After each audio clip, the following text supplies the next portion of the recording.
விஜய் தன்னை முதல்வர் வேட்பாளர் அப்படின்னு சொல்றாரு. அப்படி இருக்கும் போது பாஜக அதிமுக கூட்டணிக்கு எப்படி போவாரு?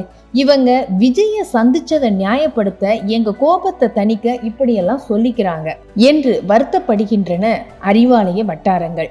இவங்க எல்லாம் ஒருத்தர் மாத்தி ஒருத்தர் சந்திச்சு பேசுறதுனால விஜயும் திமுக கூட்டணியில சிக்கல் வரும், காங்கிரஸ் நம்ம கூட வரும், காங்கிரஸ் வந்தா விசிகாவும் கூட வரும்னு ரொம்பவே காத்துக்கிட்டு இருக்கிறாரு. இன்னொரு பக்கம் அதிமுகவுக்காக அதானியே பாஜக களமிறக்குது. பீகார் மாதிரி கடைசி நேரத்துல ரூபாய் 10,000 உதவித்தொகை அறிவிப்பை பாஜக வெளியிட்டாலும் ஆச்சரியப்படுறதுக்கு இல்லை என்று கூறுகிறார்கள்.